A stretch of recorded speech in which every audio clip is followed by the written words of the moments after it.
Properties લેતી અથવા તો વેચતી વખતે જરૂરી એક મહત્વનો મુદ્દો એ છે લોકેશન. ઘણી વખત આપણે કોઈ પણ પ્રોપર્ટી લેતી કે વેચતી વખતે આ એક મુદ્દાને થોડો ઇગ્નોર કરીએ છીએ. ખાસ કરીને પ્રોપર્ટી પરચેસ કરતી વખતે એક સારા લોકેશનની જગ્યા હોય એને બદલે એક એવું લોકેશન કે જે એની આજુબાજુ યુઝ એન્ડ લે હોય અને યુ થિંક લાઈક કે ભાઈ ઓકે આની આજુબાજુમાં જ છે પણ 10%, 20%, ઘણી વખત 30% સસ્તું પડે છે. પણ એક વસ્તુ યાદ રાખજો કે પ્રોપર્ટી લેતી વખતે જે મુખ્ય મહત્વના મુદ્દા છે, પ્રોપર્ટી લેતી વખતે જે સૌથી વધારે જોઈએ છીએ એના 3 મુદ્દા.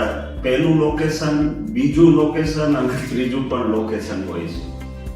તમે જોયું હશે કોઈ પણ સારો ડેવલપર હોય કે કોઈ પણ એક લેન્ડમાર્ક બિલ્ડિંગ હોય એ લોકો લોકેશન વધારે પૈસા ખર્ચીને પણ બહુ આઈડિયલ રીતે રાખતા હોય છે અને એને લાંબે ગાળે ખૂબ જ ફાયદાકારક સાબિત થાય છે.